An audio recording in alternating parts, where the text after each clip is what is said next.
un poco lo concerniente a los aspectos centrales de la implementación del módulo de litigación oral civil, ¿no? Su reglamento, porque este tiene un reglamento que data de febrero de este año.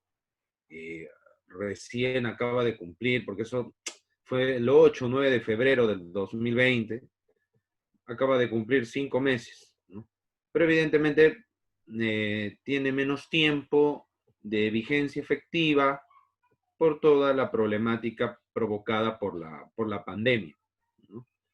Y luego de haber visto los aspectos centrales del funcionamiento del módulo de litigación oral civil, vamos a trabajar también lo concerniente al case management, ¿no? Que no es ni más ni menos que las facultades de dirección del proceso por parte del juez, ¿no? El juez es el director del proceso, así que si lo que se quiere es gestionar adecuadamente el proceso, ¿no? Gestionarlo, administrarlo, quien lo va a tener que hacer es el juez.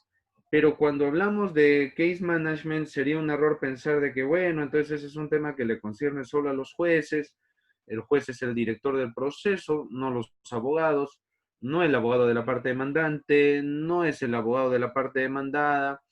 Entonces, a los abogados como que no les debiera interesar tanto el tema. Se podría pensar desde un punto de vista un poquito superficial, ¿no? Pero nada más inexacto. Nosotros como abogados, como abogadas, si tenemos claro las directrices que el juez tiene que seguir para dirigir el caso, porque evidentemente el juez no lo va a hacer como se le pega la gana, ¿no es cierto? El juez tendrá que seguir ciertas directrices, el juez tendrá que seguir ciertos lineamientos, ¿no es cierto?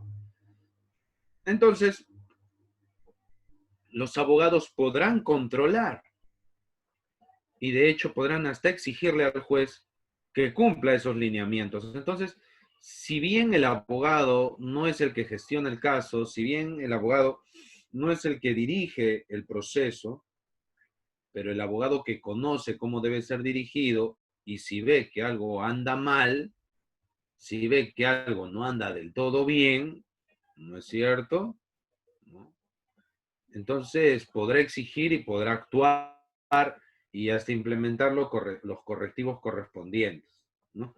Entonces, es bueno, ¿no? Es necesario, ¿no? Que las abogadas y abogados conozcan también el case management y tengan claro qué puede hacer y qué no puede hacer el juez al momento de manejar el proceso civil, en este caso, que tiene entre manos, ¿no? Bueno, habíamos traído algunas PPT, a ver, las vamos a compartir ahora. A ver, denme un minuto, simplemente para ayudarnos con, eh, con la exposición. A ver. Muy bien. Vamos a empezar. El reglamento del módulo civil de litigación oral. Bien. Ahora vamos a ver un poquito de antecedentes básicos, de antecedentes principales, ¿no? La resolución administrativa número 124/2018 del 26 de abril del 2018, que es la primera norma que impulsa la implementación de la llamada oralidad civil. Porque antes de la implementación del reglamento, doctoras, doctores, toda la mecánica o la metodología de la oralidad, ¿no?, se ha venido implementando, ¿no? Antes de febrero del 2020, con el reglamento del módulo de litigación oral civil, ya se estaba implementando la oralidad. ¿En base a qué? En base a resoluciones administrativas. Por eso es una nueva manera de ver el proceso civil. Fíjense ustedes, doctoras, doctores, una manera nueva de ver o de trabajar en los procesos civiles, pero sin que hayan cambios procesales. El Código Procesal Civil no se ha modificado. El Código Procesal Civil no ha sufrido una reforma, ¿no? Oiga, doctor, ¿y por qué estamos con la oralidad? Fundamentalmente por resoluciones administrativas, ¿no? Y la primera gran resolución administrativa es esta, la 124/2018, que nos indica que la oralidad en materia civil se va a implementar, ¿no?, en base a una consultoría, ¿no?, con el CEJ, Centro de Estudios de las Américas, que depende de la OEA, ¿no? ¿Cómo iba a funcionar? ¿No? Dos juzgados civiles en Arequipa, ¿no? Bueno, ahí hay un error, es en la libertad. Y se iba a empezar en la corte arequipeña, ¿no? Como todos sabemos, ahí arrancó la oralidad civil, ¿no? Ahora, ¿por qué o cuál es la base normativa para que la oralidad civil se implemente en base a resoluciones administrativas? ¿Eso estará bien? ¿Se podrá cambiar la mecánica del proceso civil sin tocar el Código Procesal Civil? ¿Eso estará bien? ¿Hay base legal para eso? Y la respuesta, doctoras, doctores, es que sí, ¿no?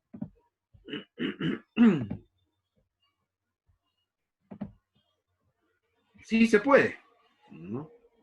Sí se puede. Por el inciso 26 del artículo 82 de la Ley Orgánica del Poder Judicial, que este inciso 26 dice que el Consejo Ejecutivo del Poder Judicial puede adoptar todas las medidas necesarias ¿para qué? Para que los procesos tengan celeridad y eficiencia. Celeridad y eficiencia. Entonces, la ley orgánica del PJ le autoriza al Consejo Ejecutivo a tomar todas las medidas necesarias para que se hagan cambios destinados a lograr celeridad y eficiencia. Oiga, doctor, pero esa es una regla un poquito genérica, ¿no? No es tan exacto, pero esa es la interpretación creativa que se hace para poder generar los cambios y las reformas, ¿no? Ahora, esta implementación de la oralidad se basa sobre un presupuesto, ¿ya? Que le vamos a alcanzar a AID, ¿no? De CEFOCAP, ¿ya? Para que lo pueda distribuir, que es el proyecto piloto para la modernización del despacho judicial en los juzgados civiles. Eso es resultado de la consultoría que el CEJA le entregó al Consejo Ejecutivo del Poder Judicial. Entonces, un poquito para tenerlo claro, porque es bueno saberlo, ¿no? Es bueno saberlo.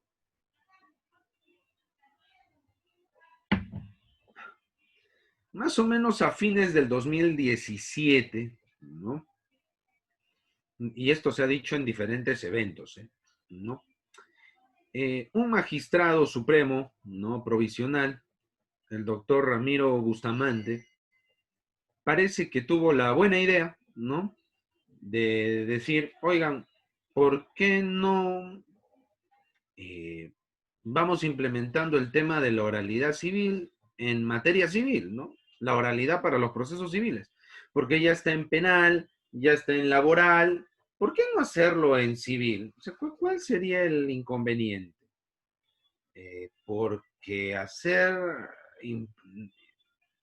entender que es necesaria la reforma legislativa, el punto central es que con las normas procesales vigentes se cambie la metodología de trabajo, pero la esencia del proceso se va a mantener, ¿no?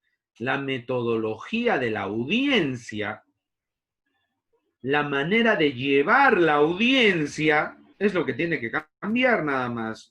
De ser así, pues no tienen por qué haber cambios en el Código Procesal Civil. Y es esta idea del doctor Bustamante, hay que decir que tampoco era tan nueva, ¿no? O sea, ya la doctrina chilena, sobre todo, ¿no? La doctrina argentina y bastante documentación del CEJA señalaba que más allá de cambios normativos, ¿no? Lo que se requiere, lo que se necesita, ¿ya? Más allá de meros cambios normativos, lo que se necesita es una nueva manera de trabajar con las normas vigentes, una nueva manera de desarrollar la audiencia. La audiencia está en los códigos procesales. Simplemente hay que hacer que se cumpla el derecho constitucional, el llamado derecho a ser oído, ¿no? Que está en la Convención Interamericana de Derechos Humanos, que ese derecho se cumpla de manera cabal, de un modo verdadero, en las audiencias, cosa que no se viene realizando bajo la metodología escrita tradicional, donde la audiencia es un simple rito, es un simple ritual, ¿no? Y donde la gente va a leer, van a leer partes de la demanda, van a leer partes de la contestación de demanda. Normalmente, los jueces que van a la audiencia no conocen el caso y simplemente la audiencia termina siendo lo que se dice un saludo a la bandera y nada realmente que contribuya de modo decisivo a la resolución del caso. Entonces es una falsa audiencia, una pseudo audiencia, ¿no? A ver, abogado demandante, hable, bla, bla, bla, bla, bla. Demandado, bla, bla, bla, ya, ya, la causa queda al voto, ya listo, chao, chao, hasta la próxima. Cero debate, cero discusión. Y realmente el juez, si no estudia en el expediente, porque generalmente no se hace, no ha entendido cabalmente esa audiencia. Entonces esa audiencia termina siendo inútil, porque cuando llega la hora de la verdad para que el juez sentencie, el juez ni siquiera se acuerda de repente de lo que se dijo en esa audiencia, porque no la entendió bien, porque en ese momento no había estudiado los aspectos centrales del caso. Entonces hay una mecánica de trabajo que tiene que cambiar más allá del cambio de las leyes. Tiene que cambiar la forma de trabajar de la gente, de los jueces y de los abogados también, por supuesto. Entonces, esa escuela del CEJA como que llegó a nuestra Suprema de la mano de este magistrado arequipeño. Y se empujó el tema y el presidente del Poder Judicial de ese entonces aprobó, ¿no?, esta resolución administrativa con el Consejo Ejecutivo de ese momento, ¿no? Ir implementando la oralidad en materia civil. Se tomó la consultoría del CEJA y el CEJA emitió ese proyecto piloto. Dio las bases de la implementación de la oralidad en materia civil. Y como se entiende que la oralidad es solo una metodología de trabajo, una manera de llevar los casos, tanto por los abogados como por los jueces, no habría una necesidad de hacer reformas del Código Procesal Civil. Ergo, las resoluciones administrativas, tomando como base el inciso 26 del artículo 82, podrían ser suficientes para establecer esa nueva metodología de trabajo, manteniéndose evidentemente vigentes las reglas procesales de siempre.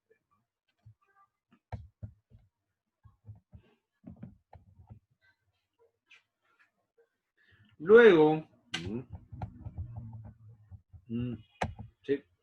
Luego se emitió otra resolución administrativa, ¿no? La 312-2018, ¿no?, que establece un poco los ejes sobre los que se debe implementar la oralidad civil, ¿no?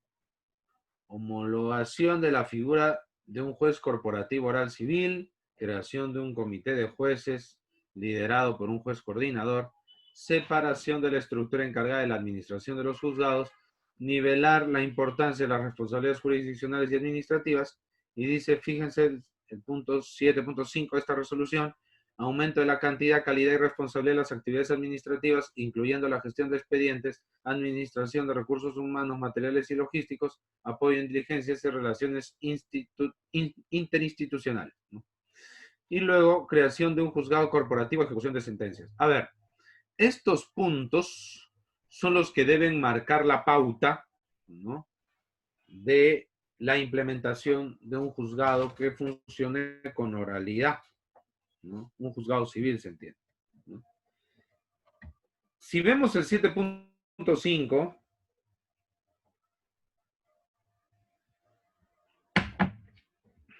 es un poco la idea clave de todo esto, ¿no? De lo que se trata, doctoras, doctores, es de separar las funciones administrativas de las funciones jurisdiccionales. Separar lo meramente administrativo de lo jurisdiccional. El juez ya no puede estar viendo, ¿no?, temas ajenos a lo netamente jurídico. Yo recuerdo, ¿no?, cuando trabajaba en el Poder Judicial, yo trabajé unos años en la Corte de Lima, recuerdo que el magistrado, caramba, tenía que ver temas como, por ejemplo, el agua. Señor juez, se nos acabó el agua. Señor juez, se acabó el tóner, no hay impresión. Señor juez, se metió virus a la máquina del especialista. Señor juez, tal trabajador, el archivero, se ha enfermado. ¿Cómo vamos a hacer? Esos temas lo veía el magistrado. Dar permiso al personal, ¿no? Doctor, una comisión de servicios, pues tengo que salir, no sea malo, ¿no? Mi mamita está enferma, mi papá está enfermo, deme una manito, que por acá, que esto, que el otro, ¿no? Deme chance para salir. O sea, el juez no solo tenía que tener su cabeza en los expedientes para resolverlos, sino que el juez también tenía que estar metido en temas de administración de recursos humanos y recursos materiales logísticos. ¿Y eso qué provoca, doctoras, doctores? Pérdida de tiempo. Porque el juez no le va a dar, seamos sinceros, y no tendría por qué hacerlo. Es más, sería malo que lo haga, que le dé a los expedientes 24/7, no le va a dar 24/7, el juez tiene que dormir, el juez tiene una vida privada, tiene una vida personal, es un ser humano. Entonces el juez le va a dar a su trabajo un grupo de horas importantes, sí, pero parcialmente nada más, de sus horas semanales al juzgado. Entonces, ¿cuál es el punto aquí? Que el tiempo del juez es escaso para tantos juicios que tiene que ver. ¿Qué busca la oralidad? ¿No? Más allá del tema de la audiencia que ya vamos a ver, que en ese poco tiempo que el juez tiene para ver los casos, se dedique a ver temas jurídicos y no administrativos.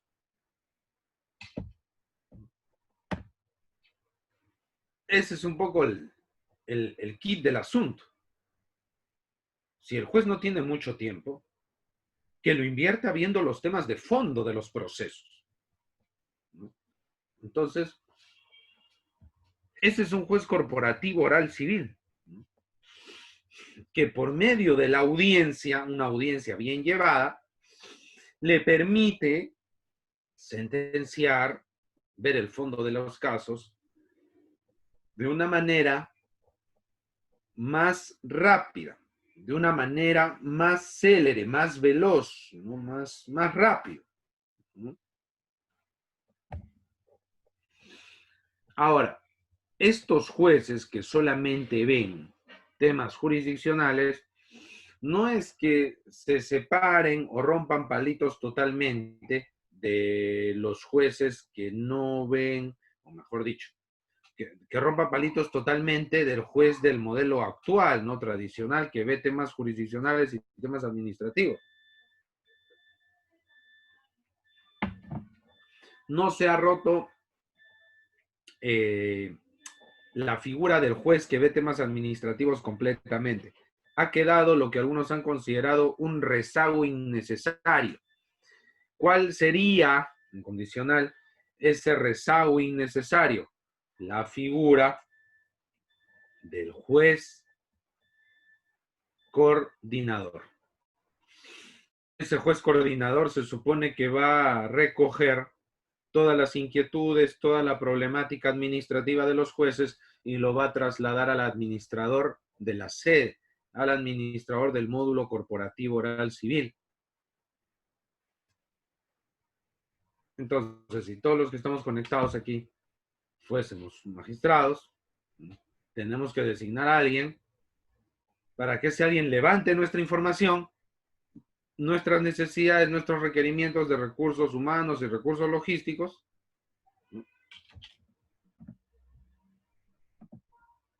y esta persona, ¿no?, se encargará de gestionar todo ello. O sea, el juez coordinador recoge la información y se la lleva al administrador. Algunos han señalado que está mal la figura del juez coordinador, porque va a perder tiempo. Que el administrador de la sede, que el administrador del módulo lo haga todo, eso es lo que se propone. Que el administrador del módulo gestione todos los asuntos.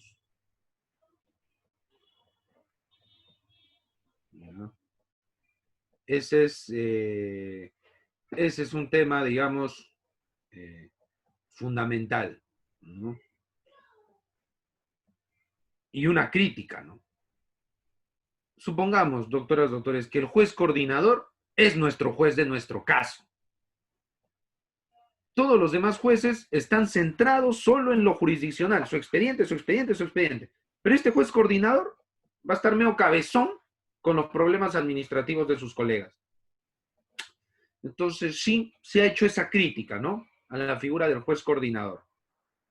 Que realmente el que debería levantar toda la información y estar pendiente en constante comunicación con cada juez por algún requerimiento que pueda tener, para que no lo vea el juez, obviamente, el juez simplemente tiene que avisar de sus problemas logísticos administrativos, no los tiene que resolver con el modelo tradicional que nosotros conocemos. Sería el administrador de la sede, ¿no? Y que la figura del juez coordinador es un rezago malo, lo que se critica, ¿no? Ahora, otro tema importante, doctoras, doctores, es que cuando yo he dicho, ¿no?, el juez ve el agüita, ¿no? Señor juez, al compañero se le rompieron los anteojos, ya no puede ver bien, ¿cómo vamos a hacer? No, hasta eso, ¿no? Señor juez, la computadora está con virus, ¿no? Señor juez, tiene mala conexión a internet para una audiencia virtual. O sea, Dios mío, es horrible, ¿no? Pobre magistrado, ¿no? Ya hasta caramba, y he visto jueces que tienen que ver hasta, tienen que atender, tienen que hacer de psicólogo cuando su personal tiene problemas entre sí, ¿no?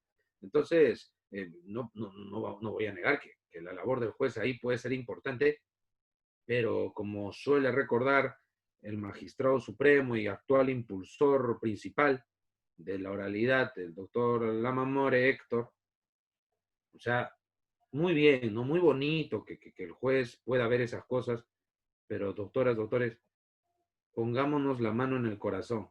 ¿Nosotros le pagamos su sueldo al juez para que vea esos temas? No, ¿verdad? Nosotros le pagamos para que le resuelva problemas legales a la gente, no para que esté correteando por un antivirus para la máquina de su asistente, ¿no? Entonces aquí la lógica es que el juez se centre donde él sea insustituible, ¿no? Que el juez se centre donde él no pueda ser reemplazado, ¿no? Ahí. Donde el juez sea irreemplazable, ahí tiene que centrarse. No vamos a negar que el juez puede estar detrás del agua, detrás del tóner, detrás del antivirus, puede hacerlo, pero el juez en eso es perfectamente sustituible por personal administrativo. ¿Dónde no es sustituible el juez? Para resolver las causas, para resolver los problemas legales de la gente. Ahí. Ahí. Entonces, pero, por eso se habla de nivelar la importancia del 7.4. Esto no nos puede hacer caer en el error de perspectiva, porque finalmente no es un tema, insisto, que solo importe a los jueces, sino nosotros como abogados, si es que tenemos que formular alguna queja, alguna queja, por ejemplo, hay que tener claro el nuevo orden de responsabilidades, ¿no? El juez, ¿ya? El magistrado, si bien se centra solo en temas jurisdiccionales, sea con el modelo que estamos tratando de superar meramente escrito y del juez gerente, vamos a gerente de recursos humanos también, o sea, no solo es el juzgador de las causas, sino también gerente de recursos humanos, ¿no? Doble función, quitándole tiempo, valioso y precioso tiempo que nosotros pagamos, obviamente, ¿no? Ustedes y yo pagamos con nuestros impuestos, ¿no? Si bien el juez tiene que centrarse solo en eso, eso no significa menospreciar el tema administrativo. Cuidado con eso. La oralidad no puede significar una suerte de menosprecio por las labores administrativas. Porque, doctoras, doctores, a ver que el juez haga sus sentencias sin internet, sin máquinas, sin tono. Hay que lo haga. A ver, no lo va a hacer. No puede. ¿No? Y obviamente, ¿de qué sirve que la parte administrativa y logística esté un anís? Ok, maravilloso. Si los jueces no funcionan y el personal jurisdiccional también no va ni para adelante ni para atrás, de nada sirve tener los recursos humanos y logísticos si el personal jurisdiccional no aplica bien la normativa para resolver los conflictos. Entonces, todo es importante. Y eso es lo que dice el proyecto piloto del CEJA, ¿no? Si bien se habla de que el juez debe centrarse solamente en lo netamente jurídico, eso no puede significar que, la labor administrativa es secundaria, ellos valen menos. No, no, no. Todos valen igual, igual. Los dos son igualmente indispensables para alcanzar la finalidad. ¿Cuál es la finalidad? Proceso rápido y eficaz. Ojo con eso. Entonces, esta resolución 312 dice, ¿no? El esquema de trabajo en sede judicial debe dividirse en tres, ¿no? Las funciones jurisdiccionales del proceso civil que contempla un equipo de jueces con sus respectivos asistentes, reflejando un sistema de trabajo semicorporativo. Las funciones administrativas en las que se encuentra el personal abocado a las audiencias, atención al público, trámite corporativo oral civil y trámite corporativo de ejecución. Claro, y es un poco, retrocemos un segundito, fíjense la última parte, juzgado corporativo. A ver, vamos a usar el marcador si se me permite. A ver.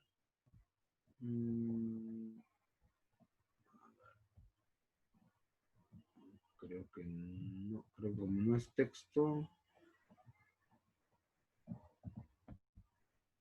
Ya, ok, bueno. Bueno.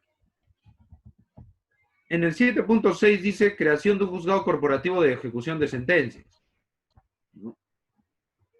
Y fíjense el 8.3, jueces encargados de la ejecución de sentencias otra vez.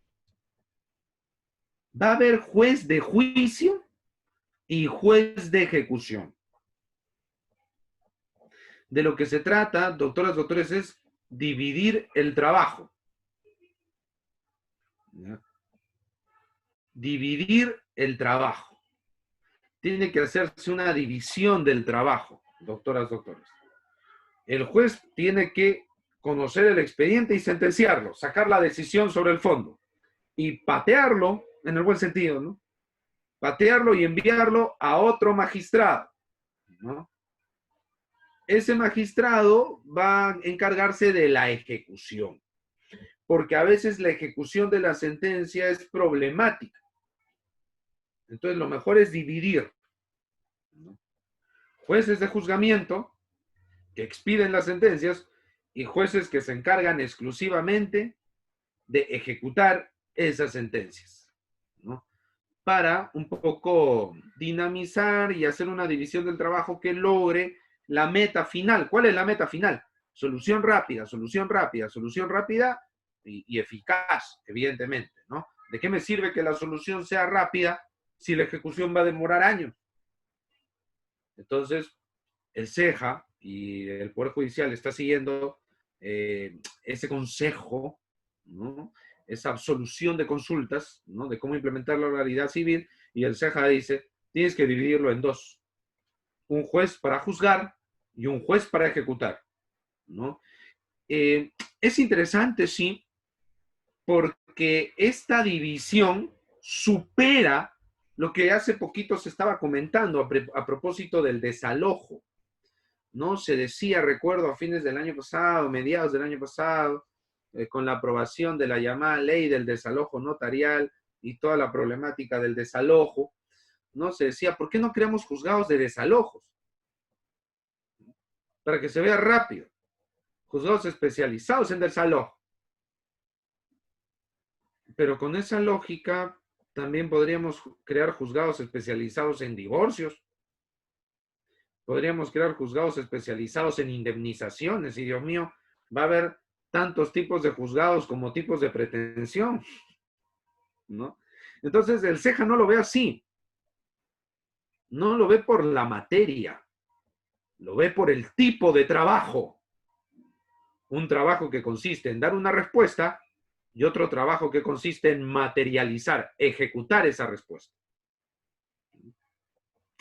Entonces, un juez concentrado en ejecutar decisiones y un juez concentrado en dar esas decisiones.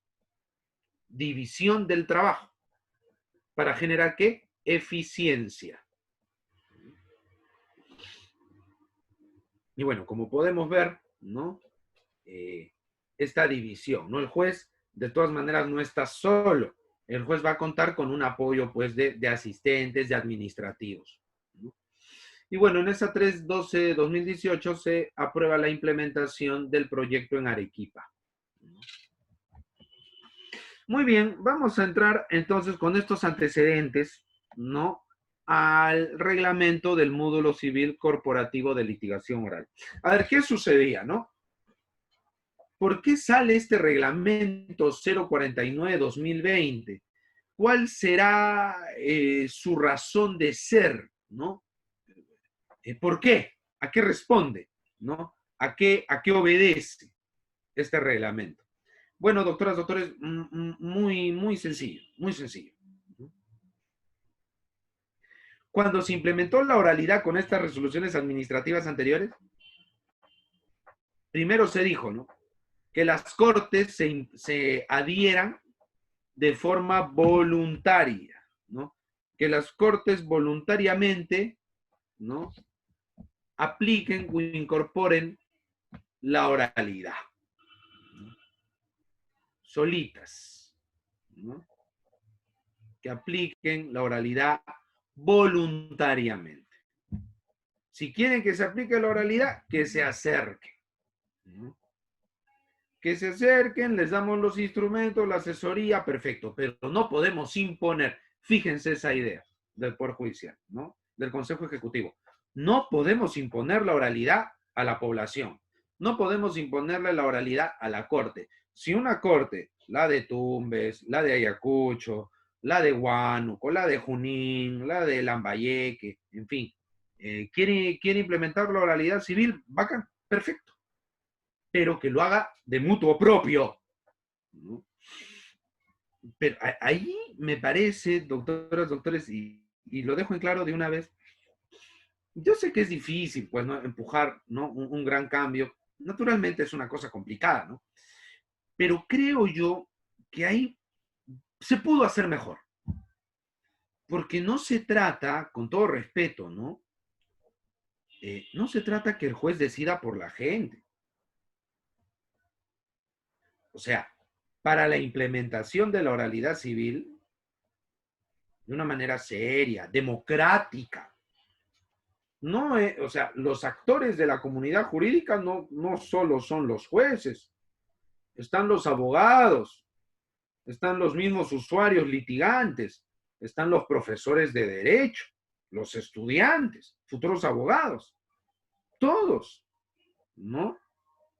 Porque un abogado también, si ve que la oralidad civil se está implementando, es un deber moral que un decano, un rector, un vicedecano, dependiendo quién fuese, tenga que implementar estudios o cursos de oralidad civil en su currículum. Los futuros abogados se van a preocupar por conocer eso, ¿no? Se tienen que. Entonces, que el juez decida por todos para imponerlo y los abogados no podemos opinar, los profesores de derecho no podemos opinar, la población no puede dar alguna opinión. Eso es, creo, lo que faltó, ¿no? Porque el Poder Judicial simplemente dijo lo que las Cortes digan. Si las Cortes dicen que la oralidad va, va, en materia civil, insisto. O sea, no se consultaba con la población, no se consultaba con los abogados, no se consultaba con las facultades de derecho.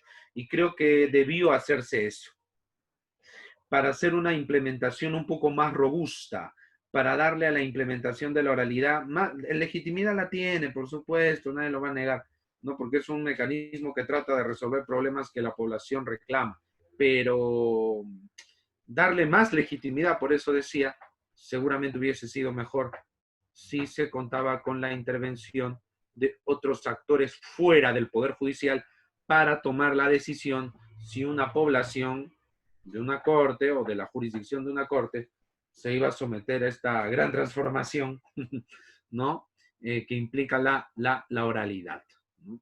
Entonces, como cada corte voluntariamente se incorporaba, cada corte, doctoras, doctores, sacaba su propio reglamento de aplicación de la oralidad por interno, ¿no? Cada uno sacaba lo que mejor le parecía, ¿no? Cada uno sacaba lo que podía. Así es sencillo, ¿no? Sin más, sin hacerse más problemas, ¿no? Cada uno aplicaba como mejor le pareciera, ¿no? Entonces, las cortes superiores que empezaban a aplicar la oralidad sacaban su resolución administrativa con las reglas de juego para esa implementación. ¿Qué se generó? Que en Lima hubiera un reglamento de oralidad civil, en Trujillo otro reglamento de oralidad civil, en Arequipa otro reglamento de oralidad civil, y ya íbamos a parecer, pues caramba, un estado federado, ¿no? Donde los abogados iban a tener reglas de litigio diferentes dependiendo de las cortes. Y no puede ser, porque nosotros somos un estado unitario, ¿no? Y en un cambio tan trascendental hay que compartir las reglas de juego. No podemos dividirlas, ¿no? Tiene que haber que una unificación, imagínense, ¿no? Que un abogado le digan, ¿usted tiene experiencia litigando en oralidad en Junín? No, yo solo tengo experiencia en Huánuco y Pasco. Uy, ¿en Junín no? No. Ah, ya, porque las reglas son diferentes, ¿ah? Sí, pues las reglas son diferentes, por eso no tengo experiencia ahí. Ah, ya. ¿Qué es eso? Como si hubiera de repente un código civil huancaíno o un código penal huanuqueño, diferente a un código penal limeño. Entonces, bien el Consejo Ejecutivo al advertir esa disparidad de normativas y unificó, ¿no? Unificó y sacó la resolución administrativa 049-2020, Consejo Ejecutivo Poder Judicial, ¿no? CPJ. ¿Qué contiene esta resolución administrativa? El reglamento del módulo civil corporativo de litigación oral. Entonces, fíjense, se trata de unificar la normativa administrativa de las diversas cortes. Un reglamento unificado por razones de practicidad, máxime si somos un país unitario no federado. Claro, claro, por supuesto. Si se maneja un mismo reglamento en todo el país, comprenderán que eso es mucho más práctico y ordenado y es conveniente para todas las colegas y todos los colegas, ¿no? Cada uno se moviliza, ¿no? Él litiga donde pueda, donde le corresponda y sin tener mayor problema porque las reglas de juego de la oralidad serán las mismas. Y está bien, teniendo en cuenta que estamos en un país unitario, ¿no? Dice, considerando quinto esta resolución, Se trata de gestionar mejor los recursos que se tienen, ¿no? No se puede entender la oralidad como una reforma que conlleva ingentes aumentos de logística e infraestructura, al menos es así en esta etapa. O sea, el 049-2020 nos dice que la implementación del módulo corporativo oral civil no va a implicar mayor presupuesto. Con lo que se tiene hay que acomodarse, ¿no? Parece ser que en estos tiempos pandémicos ir solamente con el presupuesto tradicional parece que no va a ser posible porque hoy más que nunca se requiere la implementación de mecanismos virtuales, ¿no? Y de hecho el Poder Judicial ha ido implementando, ¿no? Las audiencias virtuales, llevar el expediente o tramitar el expediente de forma virtual, ¿no? Ahora, eh, en estos tiempos pandémicos, para que funcione adecuadamente el Poder Judicial, pues va a requerir mayor presupuesto. Porque hoy más que nunca se va a requerir la virtualización de los procesos, cosa que no se estaba haciendo en escala menor antes del confinamiento, antes que suframos los grandes embates o los grandes estragos de la pandemia del SARS-CoV-2, SARS coronavirus 2, ¿no? Antes de sufrir los estragos de eso, ¿no? Ya teníamos estos, estos problemas, ¿ya? Entonces, doctoras, doctores, ¿no? Se trata a hoy, 2020, 10 de julio del 2020, hoy de lo que se trata, ¿no? Es priorizar los recursos, gestionar, que se vayan donde tienen que ir, donde realmente se les necesite. Y en otros ámbitos, economizar, evitar gastos. Entonces, en esta situación, doctores, de hecho, el Poder Judicial ha sacado partidas aumentando el presupuesto, pero la idea es que ese presupuesto se va a aumentar no porque la oralidad como tal lo requiera, se va a aumentar el presupuesto más que nada por la necesidad de virtualización y la utilización de medios o entornos digitales. Más por eso. Porque la oralidad civil puede llevarse desde casa o puede llevarse presencialmente.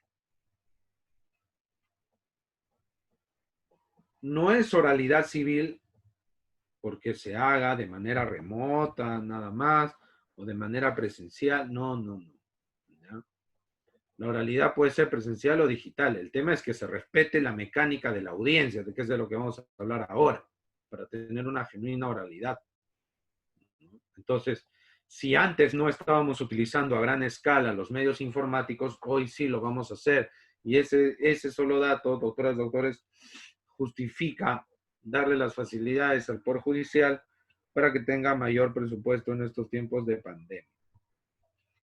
Yo solo quiero cerrar recordando una frase interesante del historiador griego clásico Tucídides, cuando reportó, brindó testimonio de la pandemia del gobernador, famoso gobernador griego, Pericles. Lo que se dijo no fue que durante la pandemia de Pericles, aparte del funcionamiento de los servicios médicos, funcionaba sobre todo los órganos de administración de justicia. Porque los órganos de administración de justicia son esenciales para la vida en paz de la gente. Entonces, por esa razón, en plena pandemia de Pericles, los jueces siguieron trabajando. Entonces, recordemos esa enseñanza de un gran historiador, ¿no? En el marco de una pandemia, ¿no? Porque se tiene que hacer cumplir la ley para que no se vuelva caótica la situación de la pandemia o post-pandemia. Entonces, sí se hace urgente, ¿no? Sí se hace urgente hacer alguna inversión y ver el estudio, ¿no?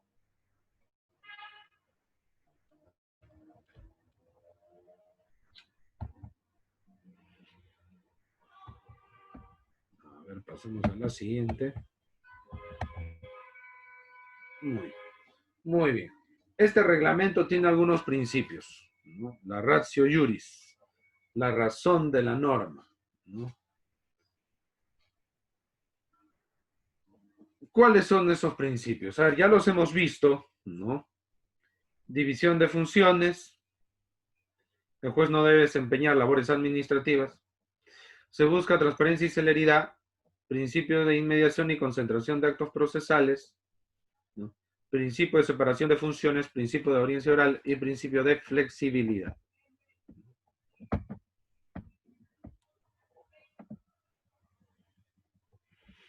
A ver, veamos esto.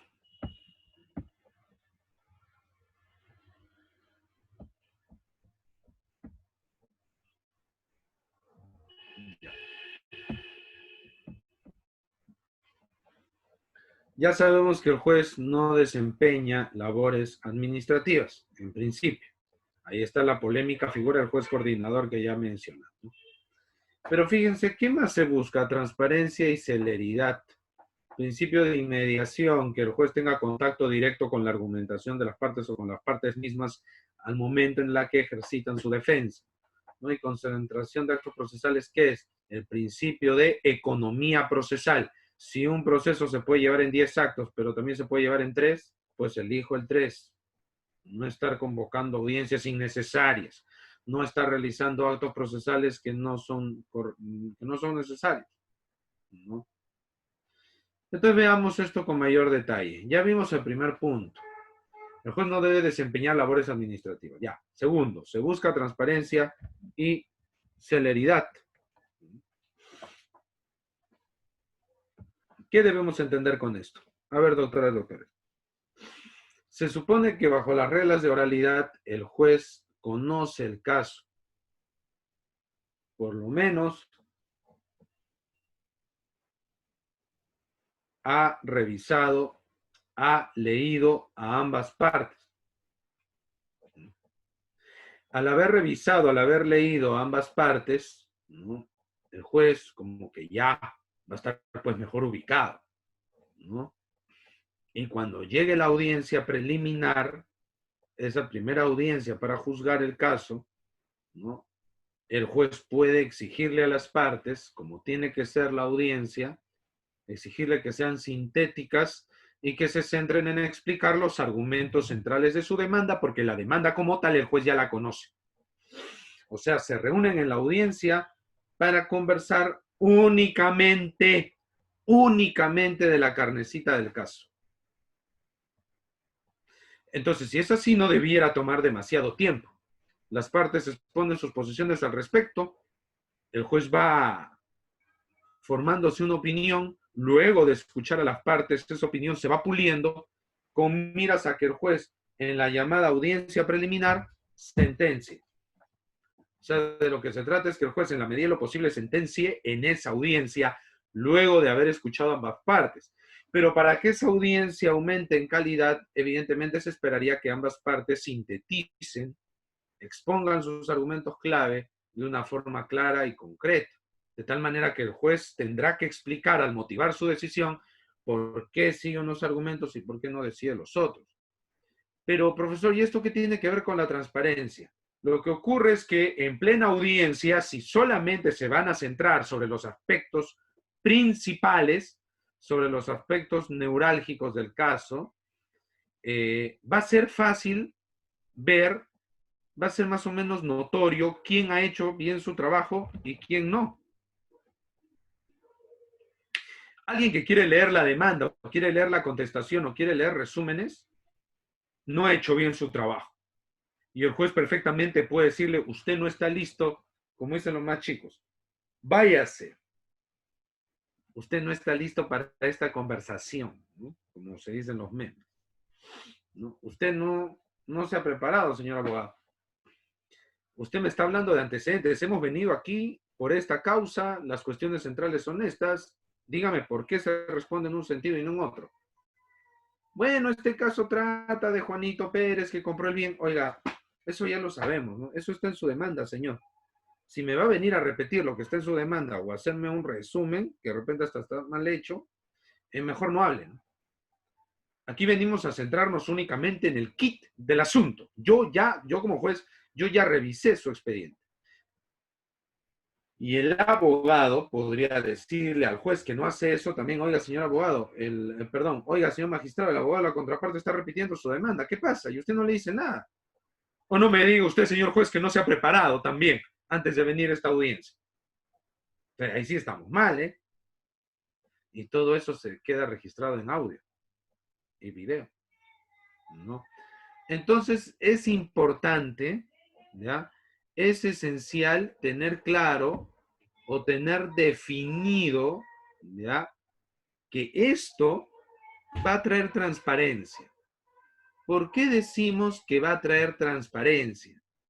Porque si yo soy un litigante y veo a un juez que conoce los aspectos centrales del caso, veo a otro abogado que también va directo a la yugular para la discusión, solo de los puntos problemáticos, y veo a mi abogado que solo repite y repite lo que está en la demanda, pues ya se pone de manifiesto quién está haciendo mal su trabajo, ¿no? Es que si la audiencia realmente funciona de esa manera, doctoras, doctores, se va a poner de manifiesto quién está haciendo su tarea y quién no. En la audiencia tradicional civil de ahorita no se ve nada de eso. Va una de las partes, habla, bla, bla, bla, bla, bla, bla, bla, bla. Habla lo que quiera, algunos van, ¿no? Leen el resumen de su demanda, ¿no? Acá está el expediente, a ver, sí, acá lo he dicho, no están ahí, ¿no? A ver, acá sí, bueno, sí, como lo dije aquí, ¿no? Repitiendo antecedentes, ¿no? Y en la contestación o en lo que dice el demandado, la misma historia, ¿no? Y bueno, alguien quiere réplica, dúplica, ya rapidito. Bueno, ya acabó su tiempo, ya un minuto, ya no hables. Ya, listo, ya, la causa queda al voto, ¿ya? O el juez, ¿no? Igual, ¿no? Ya, listo, ya los escuché. A ver, haz un acta. Ya, firme, ya. Chao, chao. El litigante no se dio cuenta. El litigante escuchó a dos abogados hablar. El juez no habló nada.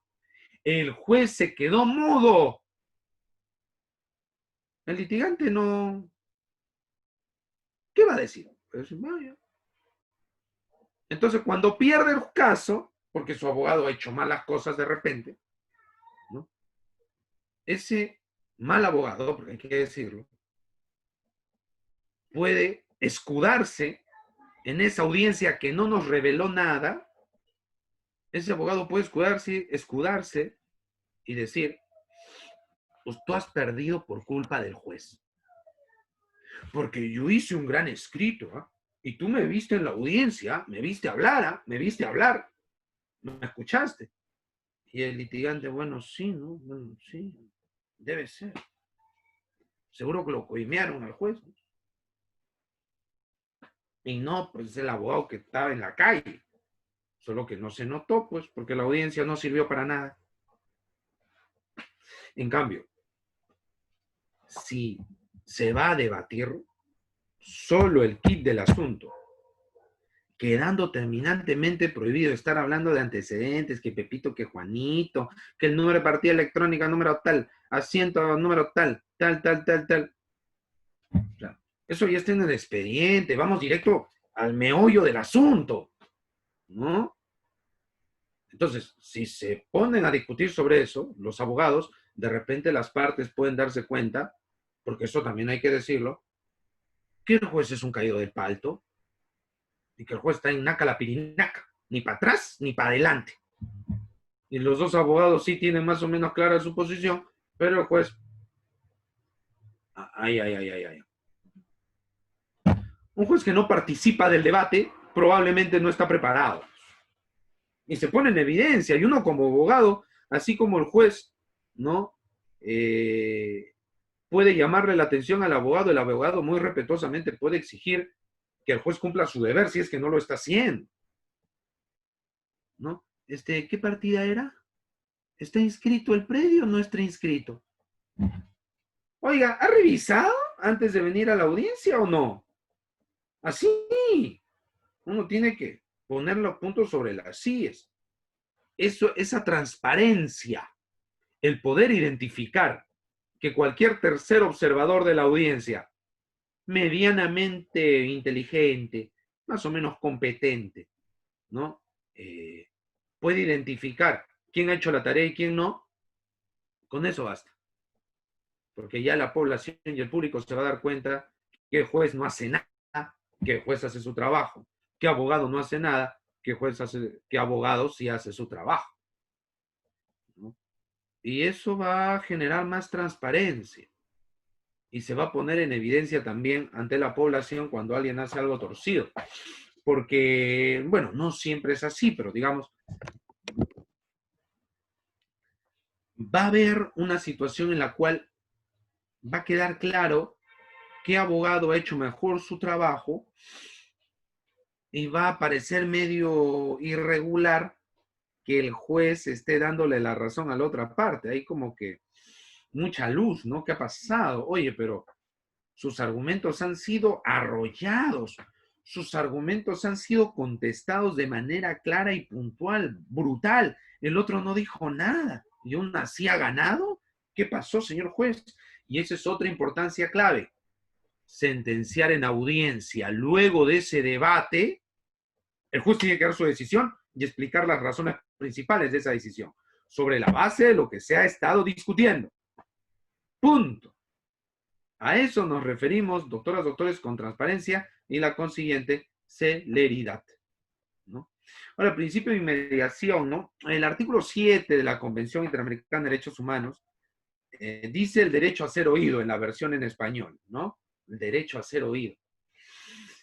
Pero si uno ve la versión en inglés, encuentra el right to a hearing. ¿Qué significa este right to a hearing? Derecho a la audiencia. O sea que el derecho a la audiencia, doctoras, doctores, es un derecho humano. Imagínense, un derecho humano que está en la Convención Interamericana, el derecho a la audiencia, mal llamado por estos lares, derecho a ser oído. Derecho a ser oído, derecho a que te escuche. Bueno, leyendo tus escritos también te escucho, ¿no? Mala traducción ahí. El otro es mejor, ¿no? Derecho fundamental a la audiencia. Que el juez, en contacto directo conmigo, conozca la esencia de mis argumentos, que los escuche de mi boca, cara a cara, ¿no? Y que así cara a cara me diga por qué se convence o por qué no se convence. Esa es la inmediación en esencia. Hay un principio de separación de funciones que ya lo hemos visto, que el juez no haga labores administrativas, juez de juzgamiento, juez de ejecución, principio de audiencia oral, que la audiencia debe centrarse en los aspectos neurálgicos del caso, ¿no? Y que este principio de audiencia oral también implica, ¿no?, que el juez en ese momento sentencia. Y hay un principio de flexibilidad también, ¿no?, que el reglamento puede dejar de aplicarse, ¿sí? Siempre y cuando, ¿no? El reglamento se puede dejar de aplicar, sí, siempre y cuando se logre las finalidades del proceso. O sea, si en alguna circunstancia, ¿no?, o las finalidades de la oralidad, mejor dicho, ¿no?, el reglamento como que en lugar de ayudar puede complicar para lograr los fines de la audiencia oral, se puede dejar de lado. Bueno, un poco que el juez no vea el reglamento como un instrumento de ayuda, ¿no? Y excepcionalmente podría por ahí flexibilizar algunas cosas de su aplicación, ¿no? Por ejemplo, si de repente hay demasiada carga procesal, ¿no?, el reglamento dice, como vamos a ver,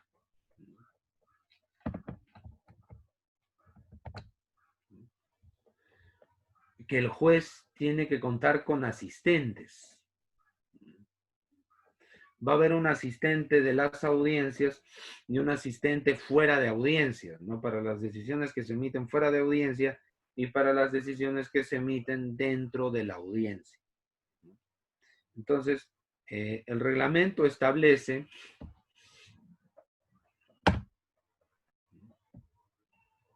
el reglamento establece que para los temas de nulidad procesal, el juez no está solo, que para los temas de nulidad procesal, el juez puede contar con el apoyo, el juez puede contar con la ayuda, ¿no? De un asistente para los temas de nulidad. O sea, el juez puede apoyarse, el juez puede valerse de asistentes para atender los temas procesales, pero los temas de fondo, los temas sustantivos, la resolución del caso en sí, el fondo de la controversia, el juez tiene que hacerlo en solitario. Eso dice el reglamento. Pero de repente, por alguna situación en particular, el juez puede decir, no, los temas procesales yo también los puedo decidir solos. O me parece que el tema procesal tiene que ver directamente con la decisión del fondo del caso. Yo lo veo. Asistente, sigue trabajando. Yo lo voy a ver todo. Perfecto. O sea, si el caso concreto, las necesidades exigen distribuir de esa manera el trabajo, genial. A eso se refiere la flexibilidad. Dejar de aplicar el reglamento siempre y cuando las finalidades de este se cumplan. Proceso célere, rápido y con su audiencia oral. A ver, la estructura del módulo corporativo civil de litigación oral, ¿no? Hay un área jurisdiccional, ¿no? Y un área de apoyo al órgano jurisdiccional. Son dos grandes áreas del módulo. Área jurisdiccional y área de apoyo, ¿no? Dos áreas. ¿No? El área jurisdiccional, dos elementos, la junta de jueces y el administrador. El administrador, como ya sabemos, es el que maneja todo el tema logístico y administrativo para que los jueces puedan cumplir su trabajo. Entiéndase, para que los jueces y su personal puedan centrarse en los temas netamente jurídicos. Entonces, el área jurisdiccional tiene, insisto, esta junta de magistrados y el administrador que les sirve de apoyo y coordina todo para que ellos tengan todo el material logístico y administrativo necesario dentro, obviamente, de las consabidas limitaciones del Poder Judicial, ¿no? Luego tenemos un área de apoyo al órgano jurisdiccional, que es el asistente juez, el desarrollo y la gestión de procesos y la asistencia a las audiencias. Entonces, hay un asistente, fíjense, doctoras, doctores, un asistente que está con el juez fuera de audiencia. Luego hay un asistente que está con el juez dentro de la audiencia. Y luego hay una suerte de asistente también, ¿no? Pero que se centra en el desarrollo del proceso, o sea, la tramitación, ¿no? Del mismo, el manejo. Por ejemplo, el tema del archivo, ¿no? Por ejemplo. Entonces, un poco lo que habíamos mencionado hace un rato, del reglamento se advierte que el juez se encuentra acompañado para la detección de nulidades procesales, pero el juez se encuentra solitario para resolver los temas de fondo. ¿Qué debemos extraer de esto? ¿No?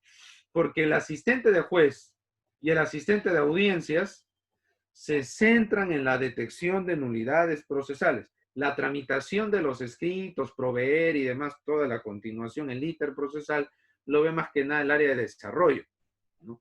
Entonces, si el asistente de juez y el asistente de audiencias solo pueden identificar nulidades procesales, no pueden ver temas de fondo, esto implica pues que el tema de fondo lo ve como tiene que ser, ¿no? Como tiene que ser. ¿Lo ve quién? Única y exclusivamente el magistrado. Nadie más. Nadie más puede ver los otros temas. Doctoras, doctores, el único que puede ver estos otros temas de fondo, el derecho sustantivo, es el magistrado solo. ¿Dónde está el magistrado teniendo apoyo para detectar nulidades procesales? ¿Cuál es la consecuencia de esto? ¿No? ¿Cuál es la consecuencia central? ¿No? Ya para pasar a la otra PPT, para que no nos vaya a ganar el tiempo.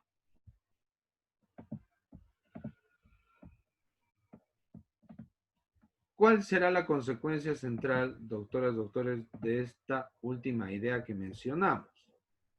A ver.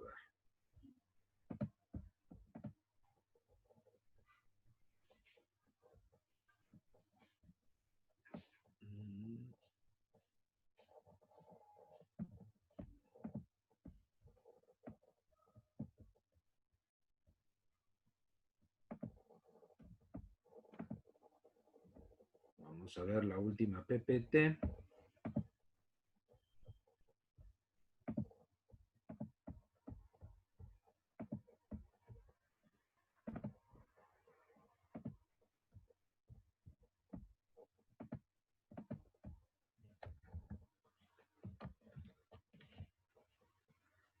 La idea central, doctoras, doctores, y con eso cerramos la PPT anterior, es que la oralidad civil demanda a un juez que maneje más derecho sustantivo que derecho procesal. Un juez que se centre más en los temas de fondo. No estamos menospreciando el tema procesal, ni mucho menos, por favor, eso sería una locura. Es muy importante. Y las nulidades, cuando son graves, por supuesto que tienen que ser declaradas. Pensemos en un adecuado emplazamiento. Tiene que ver directamente con el derecho de defensa. Eso no admite discusión. Pero hay otras cosas que realmente es solo tributo a la formalidad y tendríamos, pues, un juez formalista. Entonces, acá lo que debiéramos nosotros tener en cuenta es que el reglamento busca un juez más centrado en los temas de fondo, por eso lo deja solo ahí. Y más bien decirle al juez, oye, tranquilo, los temas procesales tú tienes tu apoyo, sobre todo los temas de nulidad procesal tienes tu apoyo en tus asistentes, pero los temas de fondo de la controversia, eso. Ahí centra temas. Bien, ya estamos ya con la segunda y última parte de la exposición. Vamos a avanzar esto también un poco rápido para pasar también a la ronda de preguntas dentro del tiempo. ¿No? Case management en la oralidad civil. A ver.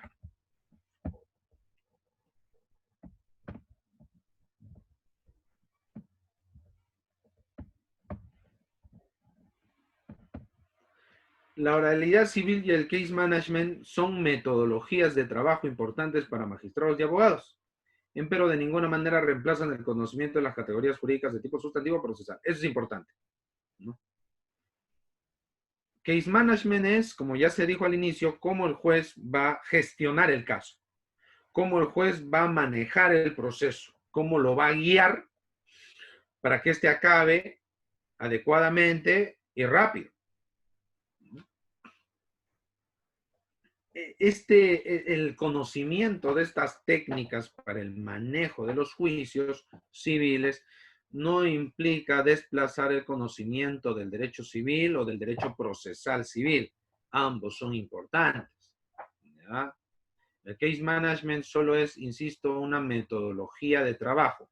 No suple el conocimiento del derecho, porque las causas al final del día se resuelven con el derecho, no con metodologías de trabajo. ¿Ya? Entonces, el manejo de la oralidad y del case management resulta de cierta forma vacío si es que no se conocen las categorías jurídicas. Un caso al final del día puede resolverse apropiadamente con dichas categorías pese a la falta de conocimiento de tales metodologías. Claro, de nada me va a servir a mí manejar las reglas de la oralidad civil si no conozco el derecho procesal y sobre todo no conozco el derecho sustantivo. La oralidad no va a cumplir su función. Para que la oralidad funcione cabalmente, el juez, por lo que dijimos hace un rato, ¿no? Engarza con lo que estamos hablando ahorita, ¿no? De lo que se trata, ¿no? Es que el juez tenga un mayor manejo de la parte sustantiva. Porque al final, doctoras, doctores, manejando el derecho civil, manejando el derecho procesal civil, haya oralidad o no haya oralidad, el proceso se puede resolver bien. Entonces, no confundamos la oralidad civil, las reglas de la oralidad, los principios de la oralidad, tener las reglas claras, tener conciencia de lo que implica la división del trabajo y la audiencia oral, por ejemplo. Eso no va a sustituir el conocimiento del derecho sustantivo y del derecho procesal. Eso tiene que quedar bien, bien claro. Ahora, otra cosa importante, ¿no? Es lo que advirtió hace unos meses en un ciclo de conferencias en Santiago de Chile, ¿no? El profesor de la Universidad de Oxford, ¿no? John Sorahavi, ¿no? Él señalaba lo siguiente, ¿no? A propósito de la oralidad en el Reino Unido, ¿no? Decía, en el Reino Unido, más que reformar, solo vamos intentando hacer reformas. No siempre se logra con pleno éxito, ¿no? Y luego señala, pues, que los grandes cambios toman tiempo. Entonces, la oralidad civil es un gran cambio y tenemos que ser conscientes de que va a tomar tiempo, un poco, hay que tener paciencia para que funcione como tiene que ser. Y esto lo digo, entre otras cosas, porque los jueces peruanos, en general, suelen ser más cultores del tema procesal que el del tema sustantivo. Por ejemplo, y la oralidad lo que quiere es que sea al revés. Un juez más comprometido con los temas sustantivos que con los temas procesales. Tan es así que para los temas procesales le da un apoyo para que se descargue en eso y centre su cabeza exclusivamente en los temas de fondo, ¿no?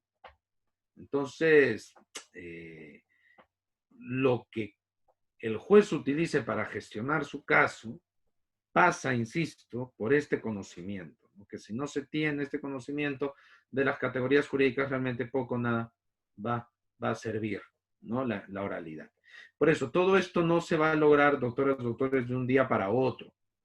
Hay casos que con oralidad se han resuelto de una manera interesante, se han resuelto en poco tiempo, no muchos dicen, oiga,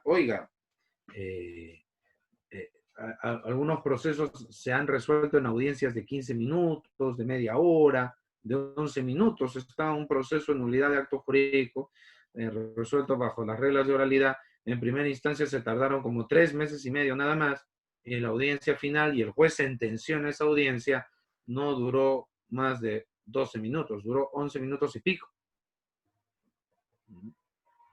Entonces, esos son muestras importantes, pero para que eso se generalice todavía falta tiempo y tenemos que ser conscientes de que tiene que haber un cambio de chip, ¿no? Sobre todo ese chip del juez centrado en los temas procesales y que rehuye, que se escapa o suele escaparse de los temas de fondo, ¿no? De los temas de fondo. Si en Inglaterra se toman su tiempo, como dice el profesor Sorajavi, ¿no? Pues en el Perú tiene que ser igual, ¿no?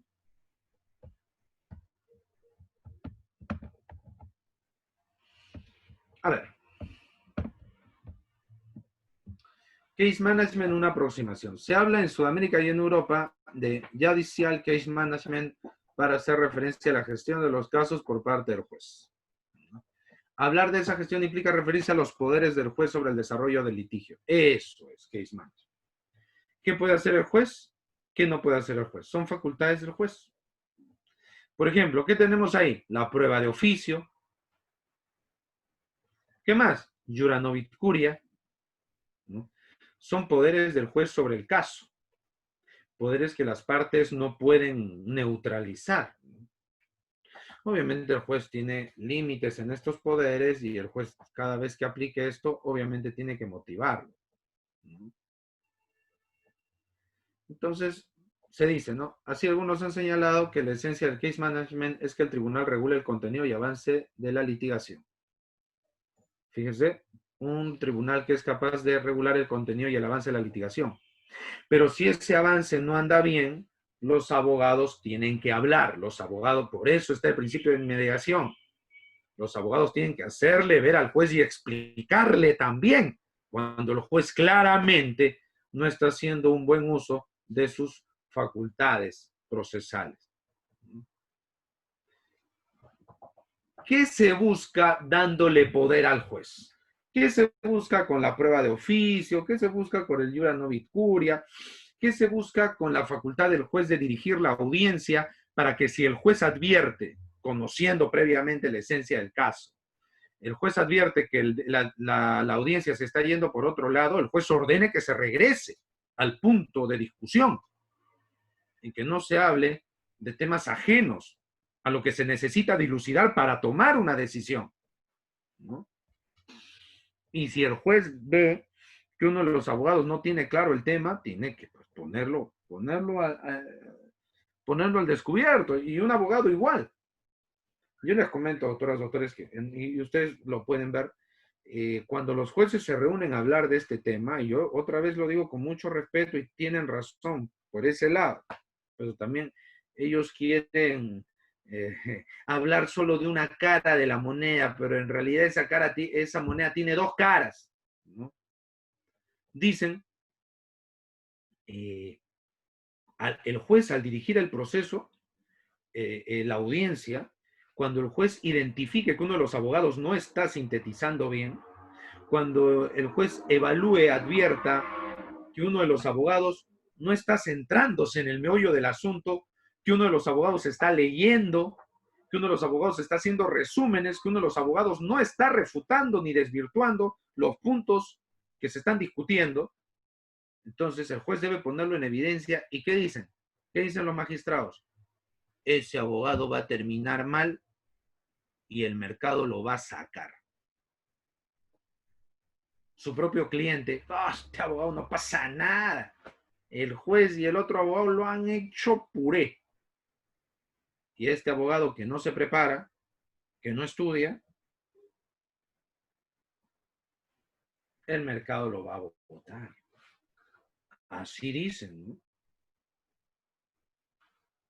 Esa es una parte de la historia y es cierta.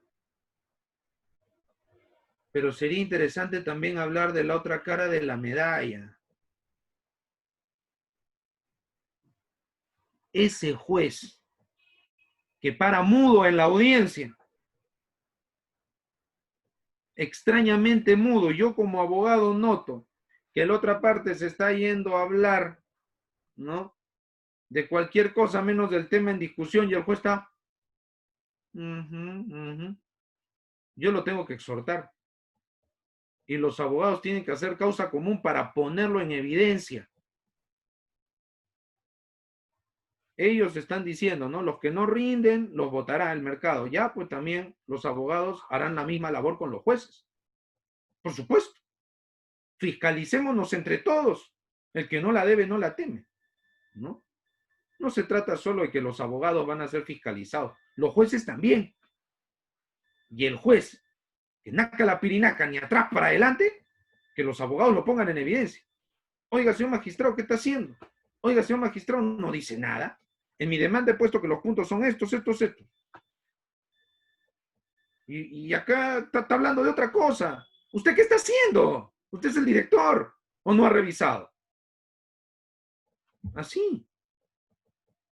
¿No? Porque, doctoras, doctores, si cada uno no hace su tarea, como dice el profesor Sorojavi, no vamos a avanzar. Y vamos a seguir siempre en lo mismo. Y no es la idea. No es la idea. Entonces, sí, en el PJ se está formando esa idea, ¿no? De que de repente se puede votar a los malos abogados. Y eso está bien. Y eso está bien. Yo lo aplaudo como abogado. Está bien. No se prepara, no sabe, los temas jurídicos no lo maneja, no sé, solo va a leer. Bacán. Vótenlo. Pero igual con ese juez que está bien sentado ahí. Bueno, doctor, pero es que ese juez es diferente, ¿no? Porque está nombrado en su cargo, está nombrado en su puesto. Bueno, pues, pero insisto, si 3, 4, 5, 6, 7, 8, 9, 10 abogados ven que con ese juez no pasa nada, se puede hacer una causa común, pues, para ponerlo en evidencia ante la Junta Nacional de Justicia, que el caballero no da ni atrás ni para adelante. Así que, si se dice que la oralidad va a ser un purificador de abogados, ¿por qué no decir que también puede ser purificador de jueces? ¿Por qué no? Que purifique todo. ¿En bienestar de quién? Del pueblo, de los litigantes. Porque a ellos se debe todo esto y la reforma eso es lo que busca. Busca el bienestar del pueblo. Por eso, al César lo que es del César. Bien, por ese lado, ¿no? Que el PJ lo esté tratando de implementar sin esperar reformas procesales que no parecen tan necesarias, siguiendo en este punto, insisto, la escuela del Ceja, ¿no? Cambiarnos el chip de cómo trabajar, más allá de los cambios procesales. Entonces, ¿qué se busca en el fondo dándole poderes al juez? El juez, ¿por qué va a tener poderes de dirección del proceso? Dice ¿Qué se busca en el fondo? Un proceso eficiente, rápido y económicamente acorde a su relevancia. Se parte de la premisa de que los recursos del sistema son limitados y por eso merecen una repartición adecuada entre todos los litigios. A ver, veamos, pongámoslo en sencillo para que se entienda, ¿no? Estamos hablando del case management en general. A ver, el juez está en el juzgado y el juez, en principio, porque el administrador está con él, ¿no? El juez tiene una cantidad de horas, ¿no? Y lo justo, porque también todas las cosas en su lugar, doctoras, doctores, con objetividad y respeto, ¿no? Así como los jueces tienen sus responsabilidades, nosotros los abogados también, y los profesores de derecho también, todos, ¿no? Cada uno en su orilla, empujando el carro de la oralidad para tener procesos rápidos y céleres y eficientes, ¿no? Entonces, el juez tiene una cantidad de horas. Y lo correcto es, pues, que sean, porque es lo justo, es un tema constitucional, ¿no? 40 horas. 8 por 5, 40, ¿no? Yo digo, ¿no? La población también tiene que comprender al juez por ese lado. ¿Por qué exigirle que el juez trabaje 48, 50 y tantas horas? Que el juez le dé sus 40 horas bien dadas. Entonces el juez tiene una cantidad de horas y tiene muchos casos. ¿Qué tiene que hacer el juez? Tiene que distribuir su tiempo en esos casos. Entonces el juez tiene que manejar su tiempo. Y el juez no puede permitir que las partes le absorban más tiempo de lo que él cree que debe darle a ese caso. Yo recuerdo, ¿no? Que una vez, cuando trabajaba en la corte, que una vez uno de los abogados le dijo a un juez, el juez, perdón, le dijo primero a él, oiga, señor abogado, mire, estamos en una ejecución de hipoteca. Usted ha metido más nulidades. Ya parecía novia despechada ella con el tipo que la dejó. De que le ha metido más escrito, señor abogado, y yo no le he hecho nada. Usted le dice el juez, ¿no? Yo he podido sancionarlo.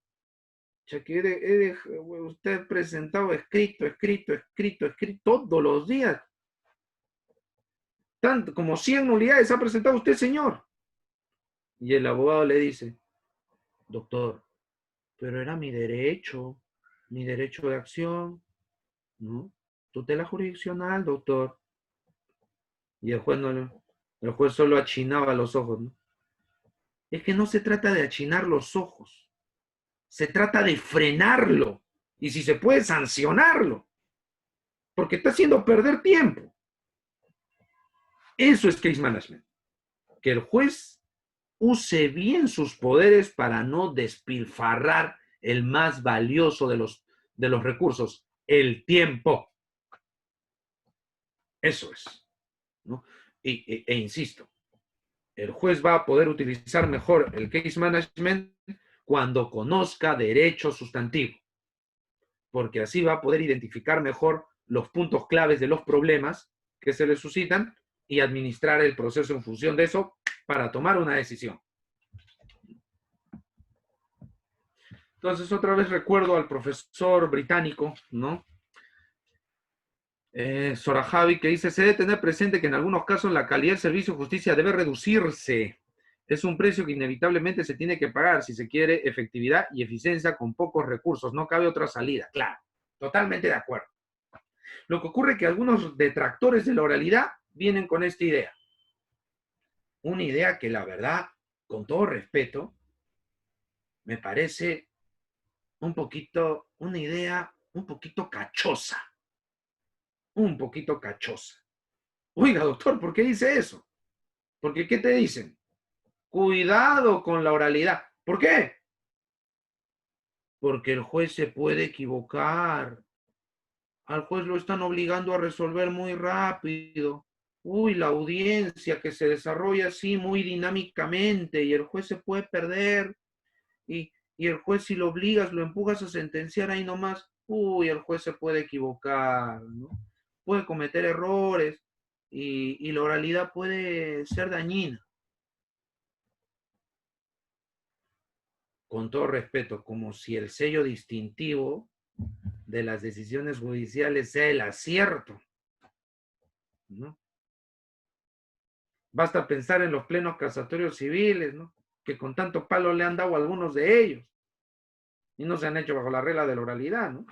¿Cuántas decisiones judiciales he visto mal hechas? Buenas hay, malas hay, pero que vengan con que el juez se puede equivocar, Dios mío, como si no se equivocaran bastante, con todo respeto, como si no se equivocaran bastante. Me vienen con esa preocupación, cuidado que se equivoque, perdón, pero ¿qué? ¿Se caracterizan por no equivocarse? ¿No? Entonces, por eso decía que es medio cachoso, medio burlón, ¿no? Como que, perdón, pero yo veo ese argumento un poquito como que se nos quiere tomar el pelo. Por eso yo pienso, ¿no? Bravo por los magistrados y las autoridades que están empujando con limitaciones y observaciones, las críticas constructivas creo que tienen que aceptarse y hacerse, pero estas críticas de aquí, que cuidado, que el juez se puede equivocar, la población también se puede alarmar, ¿no? Y la gente que tiene muchos litigios civiles se puede preocupar y mirar a la oralidad con miedo, perdón, ¿no? Como si en materia civil, pues, el acierto fuera el sello distintivo, que no lo es, ¿no? Con todo respeto, pero que no lo es, ¿no? Errores hay y muchos, y errar es humano, ¿no? Entonces, hay que estar dispuestos a sacrificarnos, ¿no? Va a haber errores, obviamente, obviamente. Si yo estoy con el chip de buscar el sistema que haga que las decisiones del juez sean perfectas, doctores, esperemos bien sentaditos, traigamos una silla, un buen periódico, vamos a esperar toda la vida. ¿Ya? Así que el hecho de que el juez tenga que decidir en el momento, el juez tiene que capacitarse. E insisto, ¿saben quién tiene ese temor, en mi modesta opinión? El juez, entre comillas, procesalista, que no conoce los temas sustantivos. Ese es el que se asusta, pues. Tiene miedo de equivocarse, que lo agarre en frío, ¿no? Si él tuviera que decidir en audiencia temitas procesales, va ahí todo subidón. Pero para los temas de fondo, y si me equivoco, ¿así será? ¿Cómo es? ¿Cómo es? ¿No? Y lo que demanda, y como lo dice el propio profesor Sora Javi, de lo que se trata es ir al meollo del asunto. Y el meollo del asunto no es procesal, pues, es civil, sustantivo, ¿no? Entonces, un poco de eso, el case management se desarrolla en ese ámbito, ¿no? Tratar de disminuir el desperdicio de recursos, pero aceptando que al hacer esa disminución de recursos para el proceso, pueden haber y van a haber errores, definitivamente. Hay que asumir eso, como nos lo enseña el profesor de la Universidad de Oxford.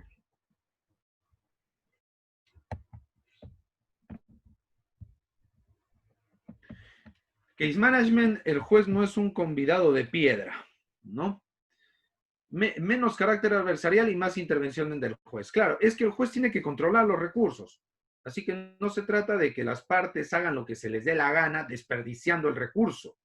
El juez tiene que manejar el recurso, ¿no? La mayor actividad del juez implica dejar de lado la escrituración. Por ello se vincula tanto a la oralidad. ¿Por qué se estableció la escrituración en el proceso? Hubo un decreto papal de Inocencio II en 1216. ¿Qué es lo que sucedía? Fíjense.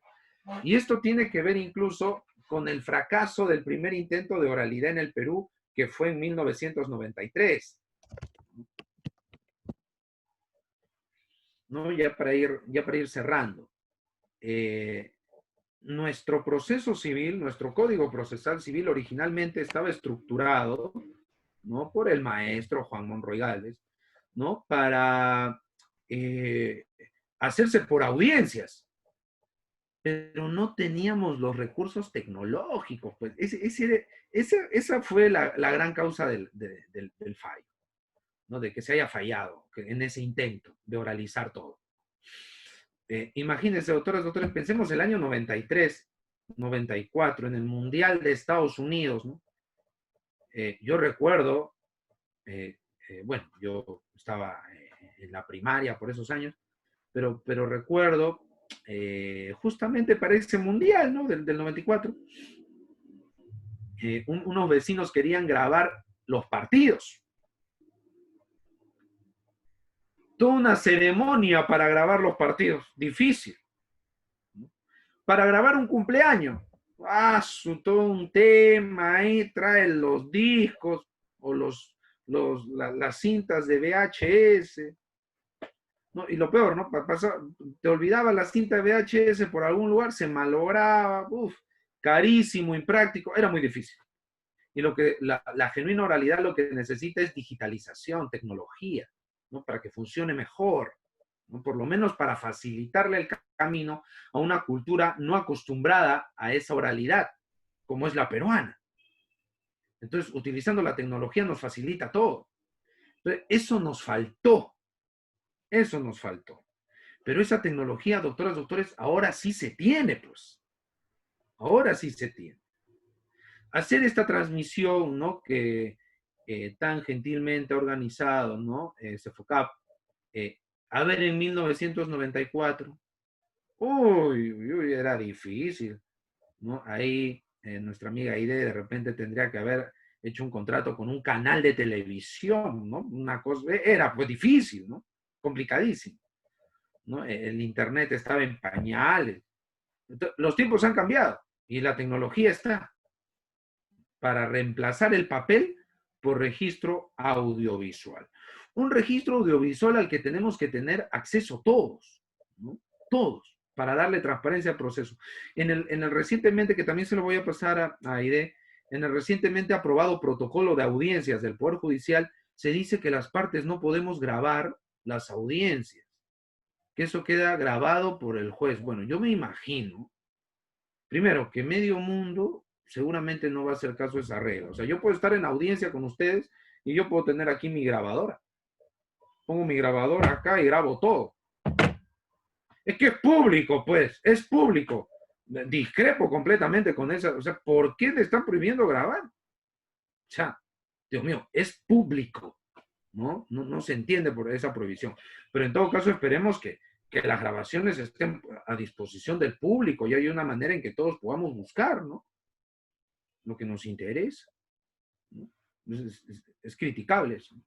Entonces decía todo esto, doctoras, doctores, porque Inocencio II en 1216, a inicios del siglo XIII, él estableció una bula papal escriturando todo, porque ¿qué decía? No, porque a veces hay audiencias y el juez decide sobre cosas que nadie ha dicho y se presta al fraude.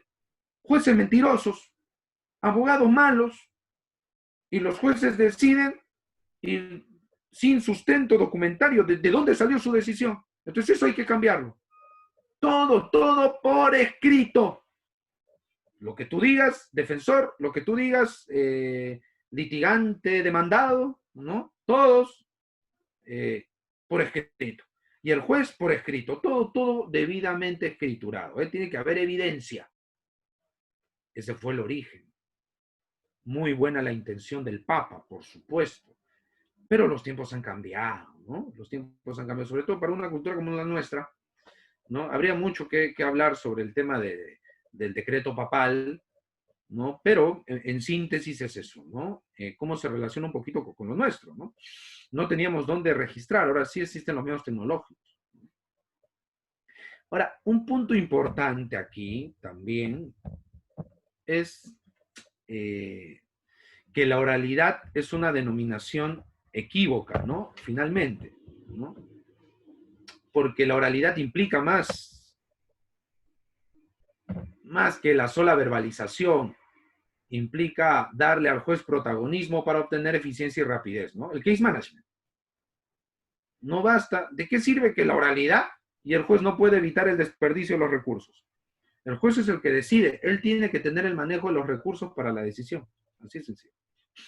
Ahora, para que el juez pueda trabajar mejor, se necesita pues jurisprudencia predecible, ciertamente. ¿Y eso cómo lo podemos obtener? Con los plenos jurisdiccionales, por ejemplo, ¿no? Por ejemplo, ahí la inteligencia, el último punto de esta diapositiva, la inteligencia artificial de cara a la predictibilidad judicial, sistematización de las posturas de los jueces en sus causas.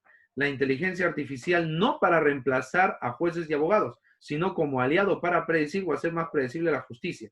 Aquí es vital la transparencia. Claro, los plenos jurisdiccionales, ¿no? Los plenos jurisdiccionales, y que hay inteligencia artificial, programas de computadora, que de repente softwares que sistematizando las decisiones de un juez puede más o menos identificar sus criterios y que la población y que todos los abogados tengan mapeado al juez por sus criterios.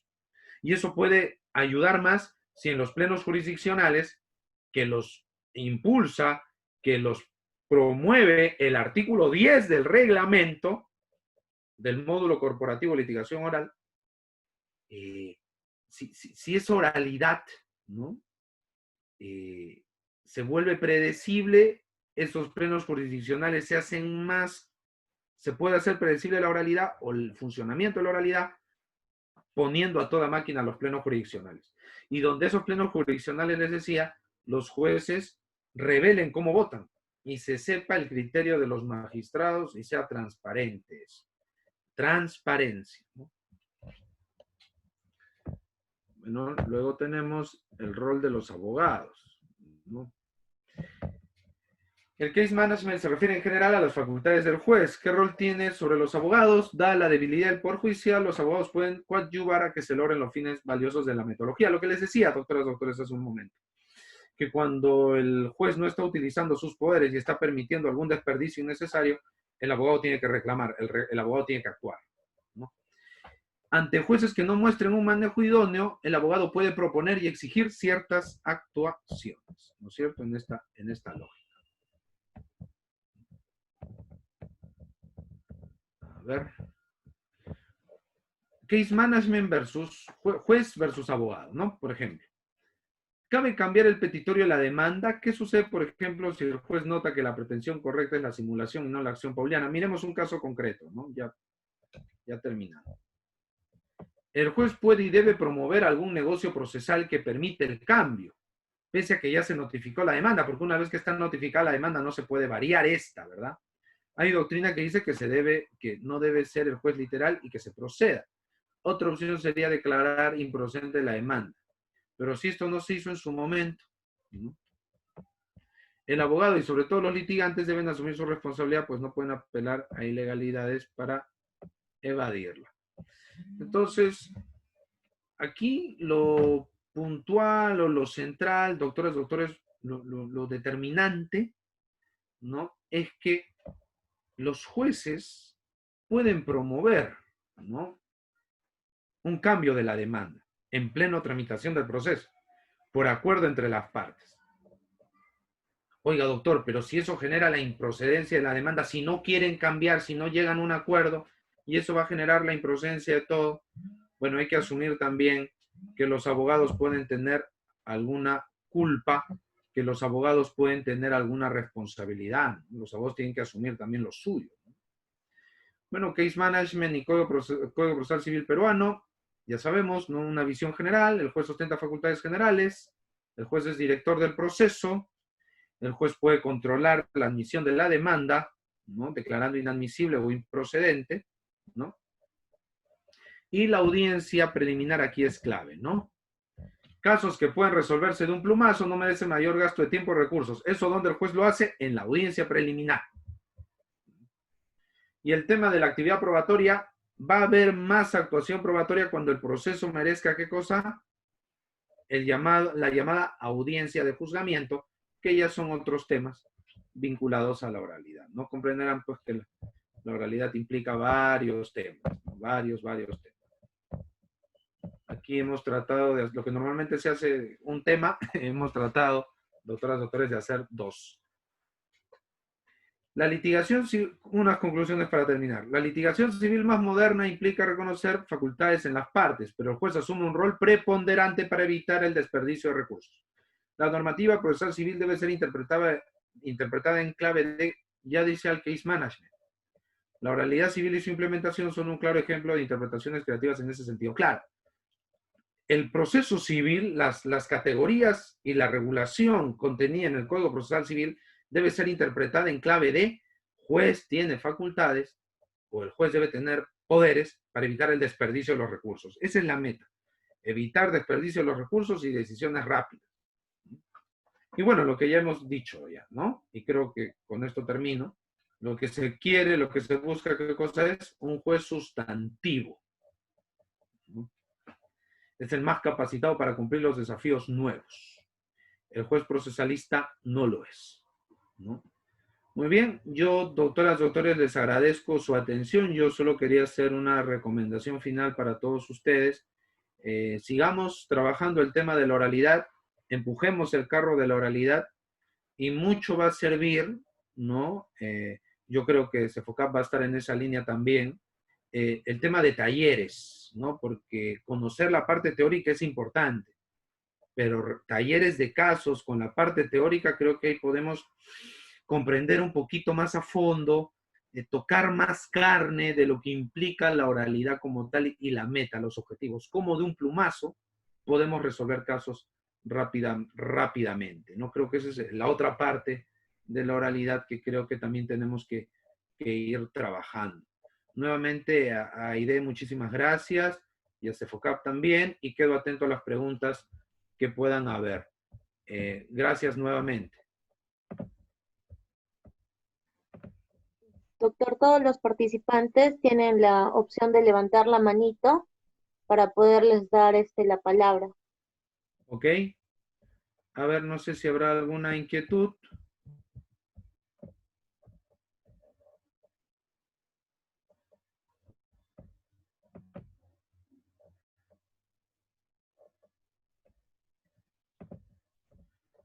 Bueno, creo que quedó claro.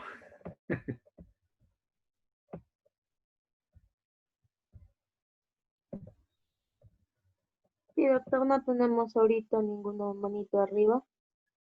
Bueno, entonces nuevamente muchísimas gracias. Gracias también a usted, doctor.